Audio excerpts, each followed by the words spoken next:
साथियों, आप सभी का इस प्लेटफॉर्म पर स्वागत है। यहाँ पर हम लोग मध्य प्रदेश पीसीएस 2020 के लिए जो प्रारंभिक परीक्षा 11 अप्रैल 2021 को संपन्न होनी है, उसके लिए टेस्ट सीरीज लगा रहे हैं। आज के दिन जो हम लोग टेस्ट सीरीज देखेंगे, यह सिविल जॉब्स जो एक इंस्टीट्यूट है आपके मध्य प्रदेश इंदौर की, उसके द्वारा जो टेस्ट सीरीज कराई जा रही है, उसमें से ही एक टेस्ट को हम लोग यहाँ पर देखेंगे और पूरे व्याख्या के साथ इसको यहाँ पर सॉल्व करेंगे। तो इसको प्रारंभ करते हैं। इसमें पहला प्रश्न है, पेरीफेरल इक्विपमेंट का एक उदाहरण है, क्या है? तो सही उत्तर क्या है, आप ऑप्शन देख लीजिएगा। सही उत्तर है प्रिंटर। अगला प्रश्न है, भारतीय संविधान का कौन सा अनुच्छेद संसद को राज्य सूची के विषय पर कानून बनाने के लिए शक्ति प्रदान करता है? तो चारों आप ऑप्शन देखिए। इसमें जो सही उत्तर है वो है आर्टिकल 249, अनुच्छेद 249 के तहत जो है संसद राज्य को राष्ट्रहित में राज्य सूची के संसद को राज्य सूची के विषय पर राष्ट्रहित में कानून बनाने का अधिकार देता है। अन्य जो तीन हैं उनके बारे में देख लेते हैं। जो आर्टिकल 115 है, अनुच्छेद 115, इसमें क्या है? ये आपका बजट से संबंधित है। इसमें आपका अनुपूरक, अतिरिक्त या अधिक अनुदान की मांग किए जाने संबंधित जो विधेयक होते हैं इसके तहत आते हैं। इसके अलावा अनुच्छेद 117 जो है ये वित्त विधेयकों के बारे में उपबंध करता है, और अनुच्छेद 240 जो है यह क्या कहता है कि कुछ संघ राज्य क्षेत्रों के लिए विनियमन बनाने की राष्ट्रपति की शक्तियों की बात करता है। यहीं पर इसी के पास में एक अनुच्छेद या आर्टिकल 241 है, महत्वपूर्ण है, याद रखिएगा। संघ राज्य क्षेत्रों के लिए उच्च न्यायालय की जो व्यवस्था है वो आर्टिकल 241 के तहत की गई है। अगला प्रश्न है, टेलीफोन ब्रॉडकास्ट किस प्रकार का ट्रांसमिशन का उदाहरण है? तो इसका सही उत्तर है हाफ डुप्लेक्स। अगला प्रश्न है, चालू लेखा घाटा जिसे शॉर्ट में सीएडी कहते हैं, इंग्लिश में करंट अकाउंट डेफिसिट कहते हैं, यह क्या है? तो चार ऑप्शन आप देखिए। इसमें सही उत्तर है देश के कुल निर्यात से कुल आयात अधिक होने वाला घाटा। तो आप निर्यात आयात को समझते हैं, आप उस हिसाब से आप इसको देख लीजिएगा। निर्यात क्या होता है? निर्यात जो चीज़ें हम लोग अपने देश की चीज़ों को बाहर अन्य देशों को बेचते हैं, और आयात में क्या करते हैं? अन्य देशों की चीज़ों को हम लोग खरीदते हैं। तो जब खरीदेंगे तो पैसा देंगे, और जब बेचेंगे तो पैसा पाएंगे। तो यहाँ पे क्या होता है कि आयात ज़्यादा करते हैं, निर्यात कम होता है। अगला प्रश्न है, क्वेश्चन नंबर 5, भारतीय संविधान के निम्नलिखित अनुच्छेदों में से किसमें निर्वाचन आयोग का प्रावधान किया गया है? तो चार ऑप्शन देखिए। इसमें सही उत्तर है आपका सी, अनुच्छेद 324। तो संविधान के भाग 15 में अनुच्छेद 324 के तहत निर्वाचन आयोग का प्रावधान किया गया है। अन्य तीनों को देखें तो अनुच्छेद 320 जो कि भाग 14 के तहत बताया गया है, यह लोक सेवा आयोग के कृत्यों अर्थात फंक्शन की बात करता है। अनुच्छेद 322 लोक सेवा आयोग के व्यय अर्थात एक्सपेंडिचर की बात करता है, और आर्टिकल 326 जो है ये लोकसभा विधानसभा के लिए निर्वाचनों का वयस्क मताधिकार पर होना, ये बात करता है। यहीं पर ध्यान रखिएगा, जो मतदान की आयु है कि आप कितने वर्ष के होंगे तभी आप मतदान कर सकते हैं, 18 वर्ष। तो 18 वर्ष की जो मतदान की आयु है वो इसी के तहत है, आर्टिकल 326 के तहत ही है। आगे चलते हैं। अगला प्रश्न है, उस नेटवर्क का नाम क्या है जो केवल कॉलेज परिसर तक सीमित होता है? चार ऑप्शन देखिए। इसमें आप सी ऑप्शन देखिए, नाम से पता चल रहा है कैंपस एरिया नेटवर्क। अगला प्रश्न है, 7वां, 18 अप्रैल 1859 को ब्रिटिश सेना के किस मेजर ने शिवपुरी में तत्या टोपे को फांसी दी थी? तो आप चार ऑप्शन देखिए। इसमें सही उत्तर है मेजर मीड के द्वारा। थोड़ा सा बैकग्राउंड देखें तो जो 1857 की क्रांति होती है, इसमें नाना साहब की ओर से तत्या टोपे इसमें पार्टिसिपेट करते हैं, और रानी लक्ष्मीबाई के साथ भी ये लड़ाई लड़ते हैं। तत्या टोपे का जो वास्तविक नाम या असली नाम क्या था? रामचंद्र पांडुरंग था। तो नाम याद रखिएगा। और ये जो है लड़ाई में पार्टिसिपेट करते हैं। इसके बाद इनको सिंधिया के जो सामंत मानसिंह थे, ये एक तरीके से इन खुद को अपना मित्र इनको बताते थे, सामंत मानसिंह ने अप्रैल 1859 में धोखे से अंग्रेजों को इन्हें सौंप दिया, ठीक है, और अंग्रेजों ने इन्हें फांसी पर लटका दिया। आगे चलते हैं क्वेश्चन नंबर 8 पे। तो क्वेश्चन नंबर 8 है, टिपिकल नेटवर्क में से सबसे महत्वपूर्ण कंप्यूटर क्या है? तो इसमें सही उत्तर है सी, नेटवर्क सर्वर। क्या है? C option, network server. अगला है, सर्वप्रथम आधुनिक कंप्यूटर की खोज कब हुई थी? तो आधुनिक कंप्यूटर की जो खोज होती है 1946 में होती है, और यहाँ ध्यान रखिएगा ये कहा जाए कि आधुनिक कंप्यूटर के जनक कौन थे? तो एलन ट्यूरिंग जो कि इंग्लैंड के थे, इनके द्वारा इन्हें ही कंप्यूटर का जनक कहा जाता है, आधुनिक कंप्यूटर का। अगला है, राष्ट्रपति पर महाभियोग लगाने का आधार क्या है? तो चार ऑप्शन देखिए। इसमें सही उत्तर है आपका सी ऑप्शन, संविधान का उल्लंघन। अर्थात केवल एक ही प्रावधान है या एक ही आधार जिसके आधार पर महाभियोग चलाया जाता है राष्ट्रपति पर, वो है संविधान का उल्लंघन, और आर्टिकल 61 के तहत इसकी बात कही गई है। जबकि जो न्यायालय के जो न्यायाधीश होते हैं उनके ऊपर साबित कदाचार या असमर्थता, इन दोनों के आधार पर लगाया जाता है, महाभियोग चलाया जाता है। अगला है, इन सोगारिया प्राचीन यूनान में प्रचलित थी, इसका अर्थ क्या है? इसका अर्थ है मानवाधिकार। ये ऑप्शन सही हो जाएगा। अगला है, भारतीय संघवाद किस देश की पद्धति पर आधारित है? तो चार ऑप्शन देखिए। इसमें से सही उत्तर है कनाडा पे आधारित है। अमेरिका से कंफ्यूज मत होइएगा। अगला प्रश्न है, निम्नलिखित में से कौन सी जोड़ी मुगल कालीन इमारत एवं स्थान दिया गया है इसमें सुमेलित नहीं है? तो आप देखें शेर शाह का मकबरा सासाराम में है, सासाराम बिहार सही उत्तर है, मतलब सही ऑप्शन है। हुमायूं का मकबरा दिल्ली में, ये भी सही है। जहांगीरी महल के अलावा बुलंद दरवाजा देखें तो बुलंद दरवाजा फतेहपुर सीकरी में सही है, परंतु जहांगीरी महल जो सी ऑप्शन है ये बुरहानपुर में नहीं है बल्कि आगरा के किले में स्थित है। और आगरा के किले में, या जो आगरा के किला और आगरा के किले में जहांगीरी महल की स्थापना जो है अकबर के द्वारा 1570 में की गई थी। आगे चलते हैं, निम्न में से कौन सा स्टोरेज उपकरण है? तो इसमें चुंबकीय टेप, टेप्स, बीपी, ये सभी के सभी स्टोरेज टेप में उपकरण में आते हैं, अर्थात डी ऑप्शन सही हो जाएगा। अगला प्रश्न है, फसल और उसके सप्रमुख उत्पादक प्रोड्यूसिंग राज्य के निम्नलिखित युग्मों में से कौन सा सही नहीं है? चावल के उत्पादन में पश्चिम बंगाल है, गेहूं में उत्तर प्रदेश है, कपास में गुजरात है, परंतु राई और सरसों में आंध्र प्रदेश नहीं है बल्कि राजस्थान है, अर्थात आपका डी ऑप्शन सही हो जाएगा। आगे चलते हैं क्वेश्चन नंबर 16 पे, यह है निम्नलिखित में से किसके तहत राष्ट्रीय मानवाधिकार आयोग को सिविल कोड का दर्जा दिया गया है? तो सही उत्तर आपका क्या है? सी ऑप्शन, दंड प्रक्रिया संहिता, सिविल प्रक्रिया संहिता 1908 के तहत। तो आपका सी ऑप्शन सही हो जाएगा। अगला प्रश्न, ऑस्ट्रेलियन ओपन 2020 की महिला एकल विजेता सोफिया केनन किस देश की खिलाड़ी रही हैं?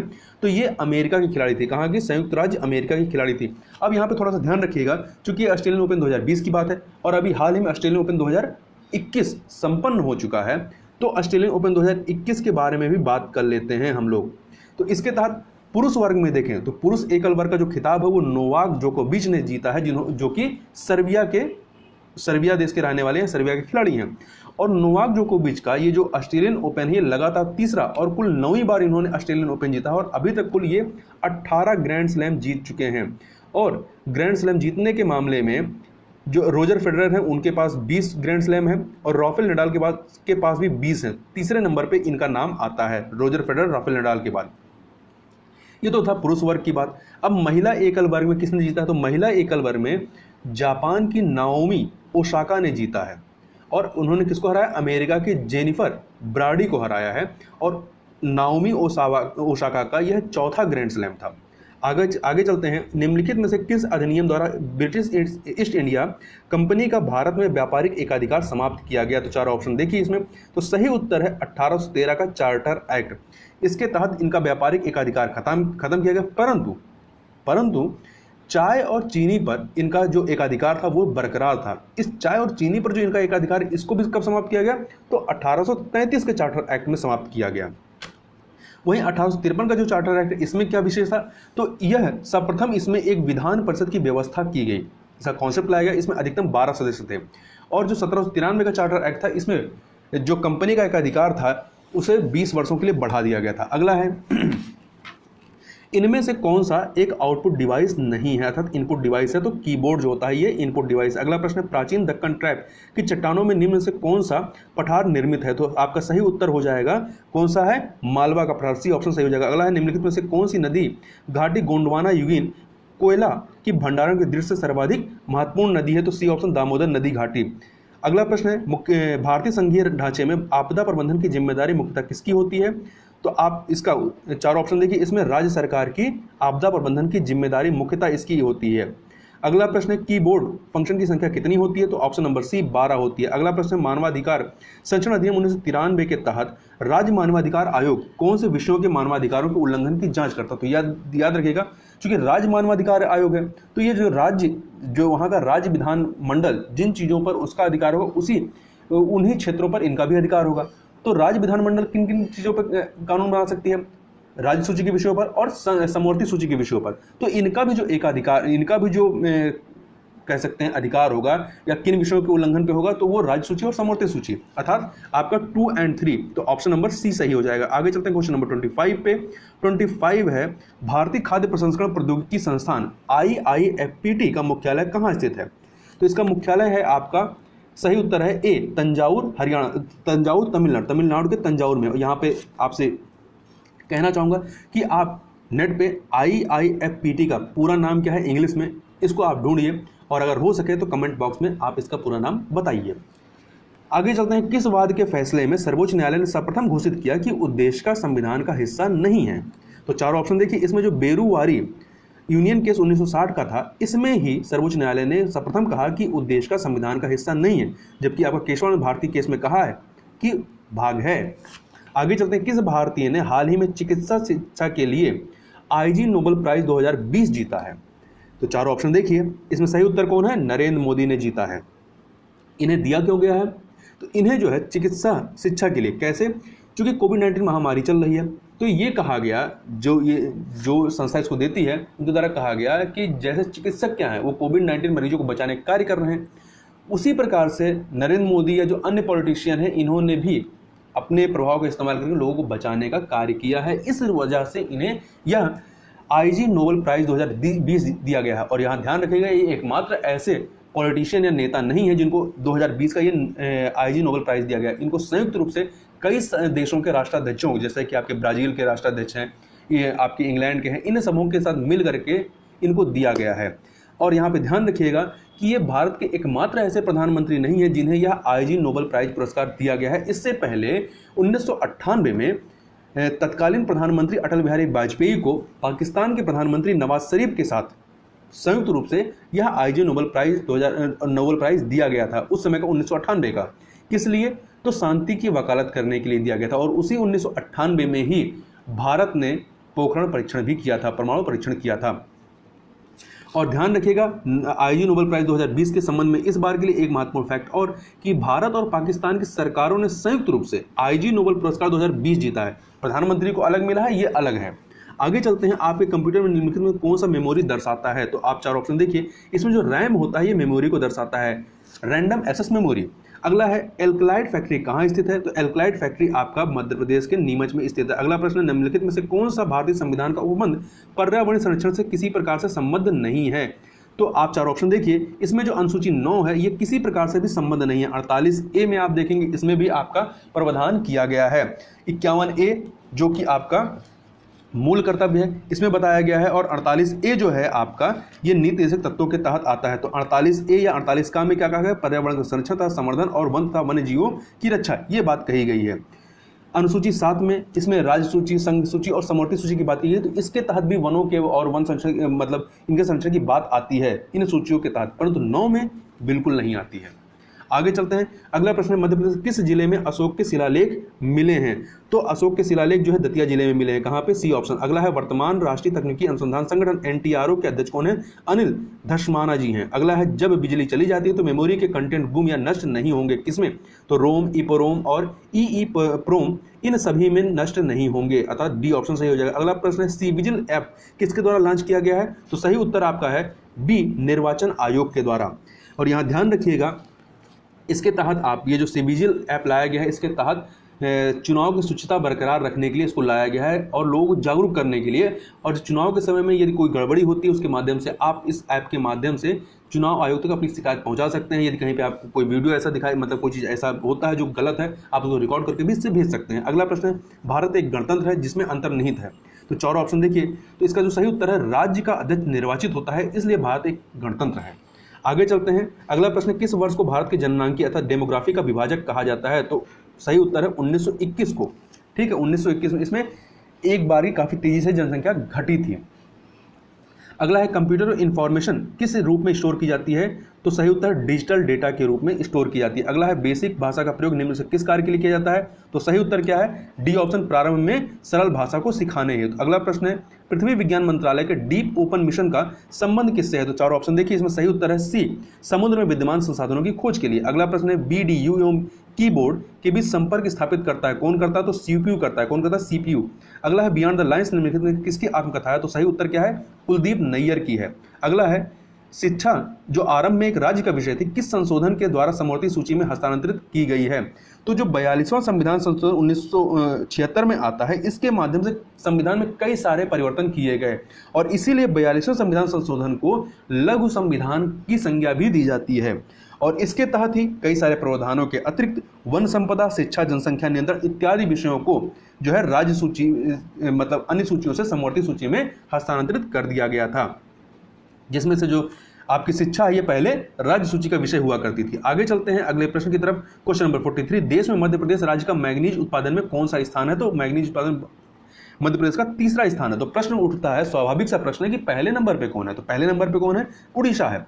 उड़ीसा जो है भंडार एवं उत्पादन दोनों ही दृष्टियों से नंबर 1 पर है भारत में। और यदि भारत की स्थिति की बात करें पूरे वर्ल्ड में, तो भारत किस नंबर पे वर्ल्ड में? 6ठे नंबर पे है। तो पहले नंबर पे कौन है? दक्षिण अफ्रीका है, दूसरे पे चाइना है। और यहीं पे उड़ीसा के संबंध में एक फैक्ट और याद रखिएगा, बॉक्साइट के भंडारण और उत्पादन की दृष्टि से भी उड़ीसा नंबर 1 पर है भारत में, ठीक है। और वर्ल्ड में 5वें नंबर पे है। और नंबर 1 पे मैग्नीज बॉक्साइट के उत्पादन में कौन है वर्ल्ड में? ऑस्ट्रेलिया है। और यहाँ ध्यान रखिएगा, मैग्नीज उत्पादन में पहले पे उड़ीसा है, दूसरे पे कर्नाटक है और तीसरे पे मध्य प्रदेश है। अगला प्रश्न चलते हैं क्वेश्चन नंबर 44 पे। निम्न में से क्या एक संदेश से ग्रुप कोड को प्राप्त करने के लिए स्केबलेस करता है? तो इंस्क्रिप्शन करता है। ए ऑप्शन सही हो जाएगा। अगला है, राष्ट्रीय महिला आयोग की अध्यक्ष निम्नलिखित में से कौन नहीं रही हैं? तो आप चार ऑप्शन देखिए, इसमें सही उत्तर क्या है? Hina Khandelwal, C option. और यहाँ ध्यान रखिएगा, अभी तक जब से महिला आयोग का गठन हुआ है 1992 से, तब से जो है आपके कुल 9 इसकी अध्यक्ष हुई हैं, 9 अध्यक्ष हो चुकी हैं। इसकी पहली जो महिला आयोग की जो अध्यक्ष थी कौन थी? जयंती पटनायक थी। इसके अलावा बी मोहनी पाल शास्त्री जो है ये 1999 से लेकर 2002 तक थी। और गिरिजा व्यास जो है इनको 2 कार्यकाल मिला था, एक तो 2005 से 2008 तक थी, फिर उसके बाद 2008 से लेकर 2011 तक रहती हैं। और पूर्णिमा आडवाणी जो है ये 2002 से 2005 तक इसकी अध्यक्ष रहती हैं। और वर्तमान में कौन इसके अध्यक्ष हैं? तो वर्तमान में रेखा शर्मा है जो 2018 से इस पद पर आसीन है।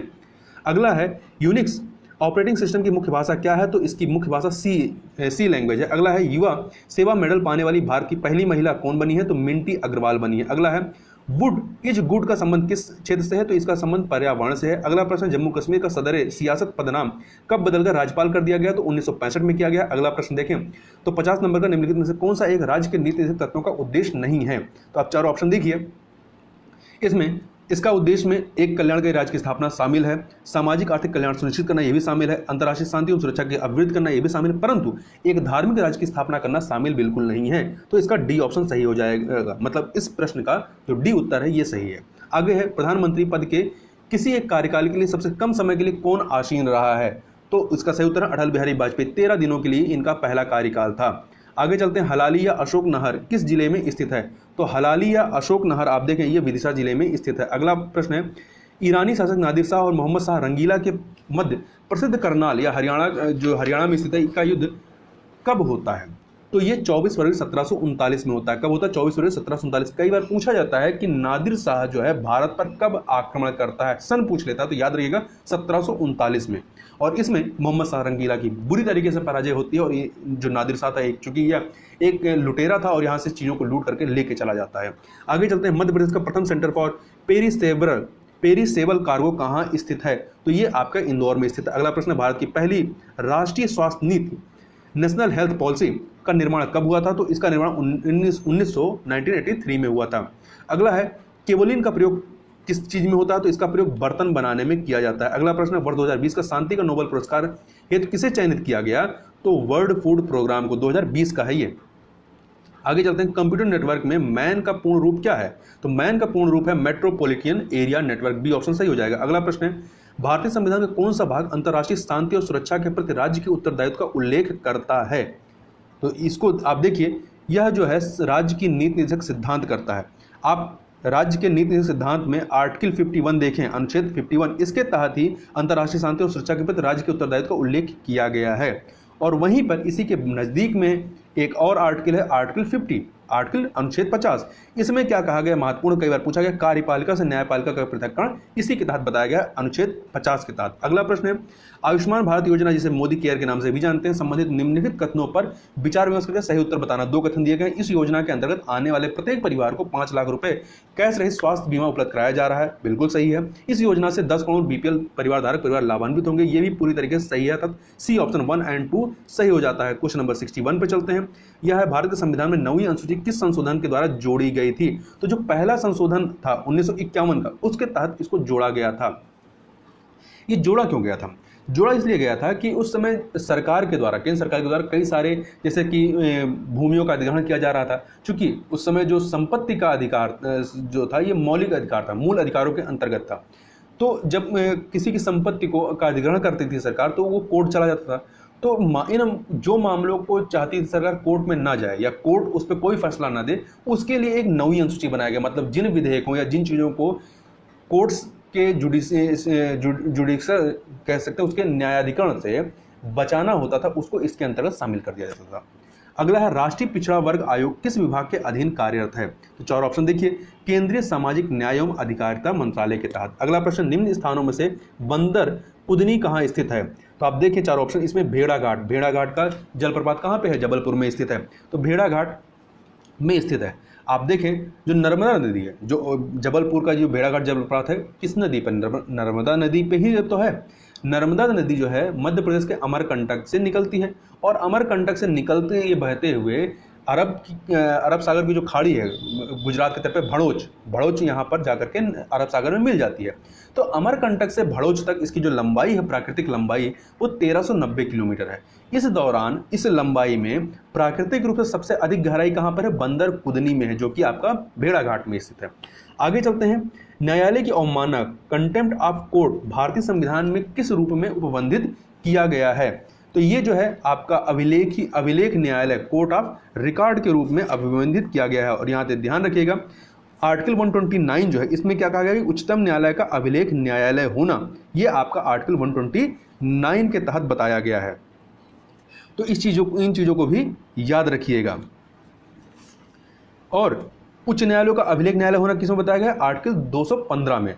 तो 129 में जो है उच्चतम न्यायालय का अभिलेख न्यायालय होना बताया गया, और 215 में उच्च न्यायालयों का अभिलेख न्यायालय होना बताया गया है। आगे चलते हैं, पाकिस्तान की पहली हिंदू महिला जज कौन है? तो ये है सुमन कुमारी, या इनका जो वास्तविक नाम है कह सकते हैं सुमन बोदानी है। ठीक है, कई जगह पे सुमन बोदानी नाम मिलेगा, कई जगह पे सुमन कुमारी नहीं मिलेगा, तो कंफ्यूज नहीं होना है। सुमन कुमारी, सुमन बोदानी दोनों एक ही हैं। आगे चलते हैं, कोहेलो केस भारत संविधान की किस अनुसूची से संबंधित है? तो आप सही उत्तर इसका क्या है? 9वीं अनुसूची से। 9वीं अनुसूची क्यों लाया गया था उसकी बात हम लोग ऊपर कर चुके हैं। ठीक है, तो ये जो कोल्हो केस वर्सेस तमिलनाडु जो था, ये 2007 का केस है। इसमें कहा गया कि सुप्रीम कोर्ट ने कहा कि अगर संविधान के मूल ढांचे के खिलाफ कोई कानून पाया जाता है तो कोई संविधान की, तो कोर्ट जो है या न्यायालय संविधान की 9वीं अनुसूची के तहत आने वाले कानूनों को भी रद्द कर सकती है। यदि उसको आप 9वीं अनुसूची में डाल देते तब भी कोर्ट उसको रद्द कर सकती है यदि मूल ढांचे के खिलाफ है। और यह जो प्रावधान है कोर्ट के द्वारा जो दिया गया, यह कब से लागू होगा? 24 अप्रैल 1973 के बाद से जो भी विधेयक या जो कानून है उस पर यह लागू होगा। और यहाँ ध्यान रखिएगा, जो 9वीं अनुसूची है, यदि पूछा जाए उसके जनक किसे माना जाता है, तो 9वीं अनुसूची का जनक जो है नेहरू को माना जाता है, पंडित जवाहरलाल नेहरू, जो भारत के प्रथम प्रधानमंत्री थे।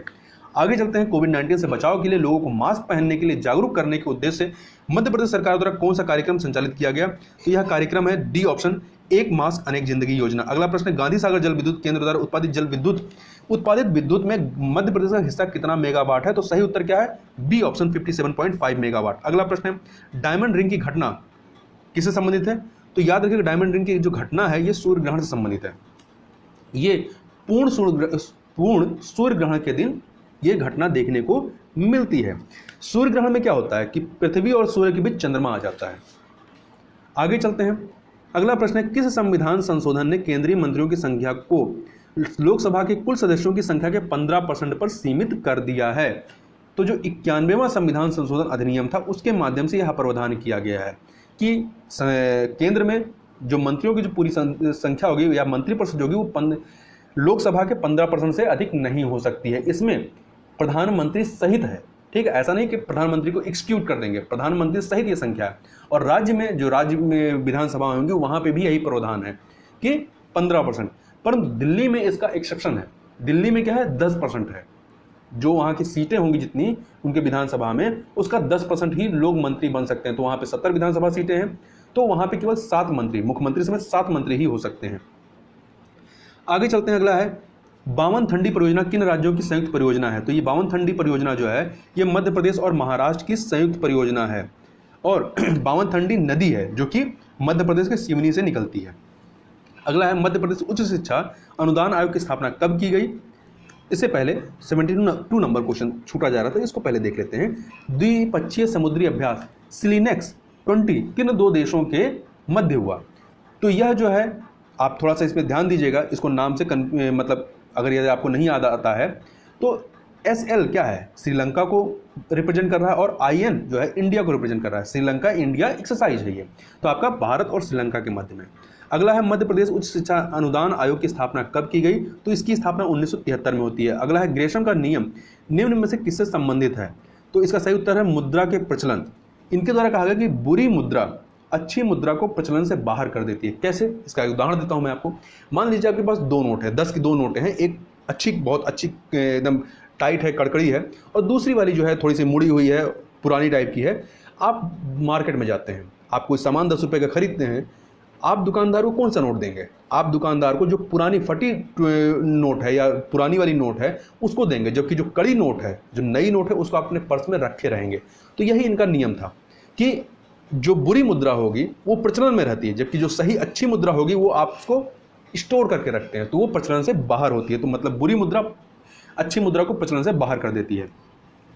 अगला है 104वें संविधान संशोधन अधिनियम 2019 का संबंध किससे, तो चारों ऑप्शन आप देखिए। इसका सही उत्तर है डी ऑप्शन, SC तथा ST को लोकसभा तथा विधानसभाओं में आरक्षण में वृद्धि के संबंध में। अगला प्रश्न है भारत सरकार के बजट में कुल घाटे का सबसे अधिक योगदान कौन सा है, तो C ऑप्शन है राजकोषीय घाटा, फिस्कल डेफिसिट। अगला है देश में महिलाओं की सर्वाधिक जीवन प्रत्याशा किस राज्य में है, तो वह है आपके केरल में।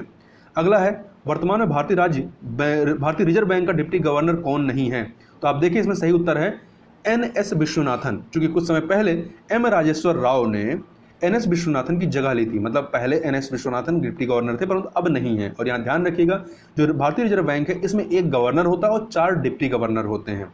आगे चलते हैं क्वेश्चन नंबर 79 पे। 79 है अंतर्राष्ट्रीय आपराधिक न्यायालय ICC का मुख्यालय कहाँ है, तो इसका मुख्यालय नीदरलैंड की राजधानी हेग में है। और यहाँ ध्यान रखिएगा यह अंतर्राष्ट्रीय आपराधिक न्यायालय अंतर्राष्ट्रीय न्यायालय से अलग है। अंतर्राष्ट्रीय जो न्यायालय है वो संयुक्त राष्ट्र संघ UN का एक विशेषीकृत एजेंसी है, परंतु ये जो अंतर्राष्ट्रीय आपराधिक न्यायालय ये अलग है। इसकी स्थापना रोम संविधि के तहत होती है, और यह ध्यान रखिएगा कि भारत इस संविधि पर हस्ताक्षर नहीं किया है। आगे चलते हैं गोल्डन हैंडशेक स्कीम किससे संबंधित है, तो ये जो है स्वैच्छिक सेवानिवृत्ति से संबंधित है। आगे चलते हैं इनमें से कौन नीति आयोग के CEO हैं, तो नीति आयोग के CEO वर्तमान में कौन है, अमिताभ कांत जी हैं। अगला है नरसिंहपुर किस जिले से पृथक कर जिला बनाया गया था, तो ये होशंगाबाद को से अलग करके जिला बनाया गया था। और इसका ऐतिहासिक महत्व क्या है कि नरसिंहपुर वाला जो इलाका है यहाँ ये रानी दुर्गावती के शासनाधीन रहा है। और यहाँ पे ध्यान दीजिएगा एक बात का और कि अभी हाल ही में मध्य प्रदेश के जो मुख्यमंत्री हैं शिवराज सिंह चौहान, इनके द्वारा होशंगाबाद का नाम नर्मदापुरम किए जाने का प्रस्ताव रखा गया है। ये कहा गया है कि इसका नाम नर्मदापुरम किया जाएगा।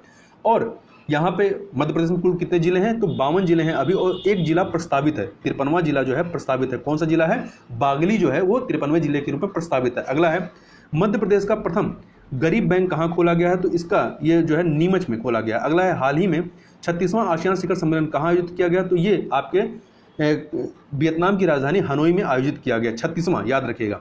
इसके अलावा जकार्ता इंडोनेशिया की राजधानी है, नामपिने जो है कंबोडिया की राजधानी है, जबकि ब्रुनेई खुद एक देश है। आगे चलते हैं रॉकेट को चलाने में प्रयुक्त ईंधन को क्या कहते हैं, इसे प्रणोदक कहते हैं। क्या कहते हैं, प्रणोदक कहते हैं, प्रोपेलेंट कहते हैं इंग्लिश में।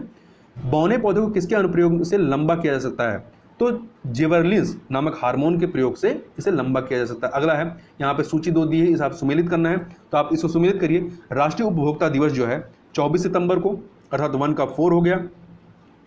इसके अलावा राष्ट्रीय गणित दिवस जो है ये आपका राष्ट्रीय गणित दिवस 22 दिसंबर को होता है। राष्ट्रीय ऊर्जा संरक्षण दिवस 14 दिसंबर को, और राष्ट्रीय किसान दिवस 23 दिसंबर को, अर्थात आपका 4312 अर्थात C ऑप्शन आपका सही हो जाएगा। अगला है नई शिक्षा नीति 2020 किस शैक्षिक मॉडल पर आधारित है, आप चारों ऑप्शन देखिए। इसमें सही उत्तर आपका है D ऑप्शन 5+3+3+4। आप इसमें देखिए कि 5+3+3+4 का मतलब क्या है, तो पहला जो इसमें 5 है, 5 का मतलब क्या है कि क्लास 1 में आने से पहले बच्चे क्या होते हैं, नर्सरी में पढ़ते हैं, तो नर्सरी की जो उनकी क्लासेस होंगी 3 साल होंगी, 3 साल तक नर्सरी के जो अलग अलग सेक्शन होते हैं उसमें वो पढ़ेंगे। फिर वो क्लास 1 में आएंगे चौथे साल, फिर 5वें साल क्लास 2 में जाएंगे। तो जब ये जो 5 साल है, 5 साल तक वो आपका क्लास 2 तक हो गया। अब इसके बाद जो अगला 3 है, इसमें जो अगला 3 है 5+3, इस 3 का मतलब है कि क्लास 3, 4, 5, तो क्लास 5 तक हो गया।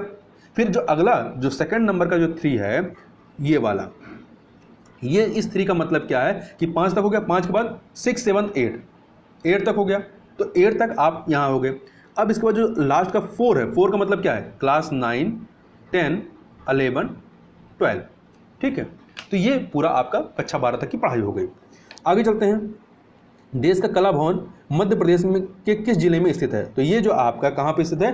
उज्जैन में स्थित है। अगला है पनीर तथा योगार्ट उत्पाद किस प्रक्रिया के हैं? तो ये किण्वन के माध्यम से होते हैं। करमवीर का संपादन किसने किया था? तो माखनलाल चतुर्वेदी ने किया था। अगला प्रश्न है हाथी गुफा का अभिलेख किस शासनकाल के विषय में जानकारी का स्रोत है? तो ये खारवेल जो कलिंग के शासक थे इनके संबंध में ये इनकी जानकारी देता है। और याद रखिए हाथी गुफा का अभिलेख जो है ये तिथि रहित अभिलेख है। अगला है वलन क्रिया किसका परिणाम है? तो वलन क्रिया आपका या वलन क्रिया का परिणाम क्या है? तो पर्वत निर्माणकारी है। आगे चलते हैं। अंतर्राष्ट्रीय तिथि रेखा का निर्धारण किस वर्ष किया गया? तो इसका निर्धारण 1884 में किया गया। पाई मेशान के खोजकर्ता कौन रहे हैं? तो युकावा। कौन रहे? युकावा। कास्ट मैदान जो कि आपका जो चूना मिट्टी होती है उससे बने होते हैं। तो कास्ट मैदानों में यत्र स्थित अवशिष्ट टिलों को क्या कहा जाता है? तो ह्यूम्स कहा जाता है। क्या कहते हैं? ह्यूम्स कहते हैं। व्यापारिक हवाएं क्या होती हैं? तो व्यापारिक हवाएं जो है ये नियमित एवं स्थिर होती हैं। और यहाँ ध्यान रखिएगा ये हवाएं पूरब से पश्चिम की ओर चलती हैं। अगला प्रश्न देखते हैं क्वेश्चन नंबर 98 पे। हमारे शरीर में मस्तिष्क का कौन सा भाग संवेगात्मक क्रियाओं से संबंधित होता है? तो इसको आप देखें, इसका सही उत्तर क्या होगा? इसका सही उत्तर है ए ऑप्शन, हाइपोथैलेमस जो है ये संवेगात्मक क्रियाओं को नियंत्रित करता है। यहाँ पे थोड़ा सा चूंकि मस्तिष्क वाला जो ये क्वेश्चन बनते हैं काफ़ी महत्वपूर्ण है, इसके बारे में थोड़ा सा देख लेते हैं। तो मनुष्य का जो मस्तिष्क है ये अस्थियों के खोल जिसे क्रेनियम कहते हैं इसमें बंद रहता है, जो इसे बाहरी आघातों से बचाता है। और मनुष्य के मस्तिष्क का वजन जो है 1400 ग्राम होता है। इसमें कई सारे पार्ट होते हैं। इसमें से जो सेरिब्रम होता है, एक सेरिब्रम होता है, एक सेरिबेलम होता है। सेरिब्रम जो होता है प्रमस्तिष्क होता है, सेरिबेलम अनुमस्तिष्क होता है। तो जो सेरिब्रम होता है इसका कार्य क्या है? इसका कार्य है यह मस्तिष्क का सबसे विकसित भाग होता है। यह बुद्धिमत्ता, स्मृति, इच्छा शक्ति, ऐच्छिक गतियों, ज्ञान, वाणी एवं चिंतन का केंद्र है। ज्ञानेंद्रियों से प्राप्त प्रेरणाओं का इसमें विश्लेषण एवं समन्वय होता है। जबकि जो थैलमस होता है, थैलमस का काम क्या है? तो थैलमस जो है यह दर्द, ठंडा तथा गर्म को पहचानने का कार्य करता है। जबकि जो हाइपोथैलमस होते हैं, हाइपोथैलमस इसका कार्य क्या है? तो हाइपोथैलमस के कार्य की यदि बात करें तो यह अंतःस्रावी ग्रंथियों से स्रावित होने वाले हार्मोन्स का नियंत्रण करता है। पोस्टीरियर पिट्यूटरी ग्रंथि से स्रावित होने वाले हार्मोन्स इससे स्रावित होते हैं। इसके अलावा यहाँ भूख, प्यास, ताप नियंत्रण, प्यार, घृणा आदि के केंद्र होते हैं। तथा रक्तदाब अर्थात ब्लड प्रेशर, जल के उपापचय, पसीना, गुस्सा, खुशी आदि इसी के नियंत्रण में होते हैं, हाइपोथैलेमस के नियंत्रण में। और यहाँ ध्यान रखिएगा कि मस्तिष्क के कार्यों का पता लगाने या मस्तिष्क का जो एक परीक्षण किया जाता है मेडिकल में उसको क्या कहते हैं? EEG कहते हैं। EEG कहते हैं।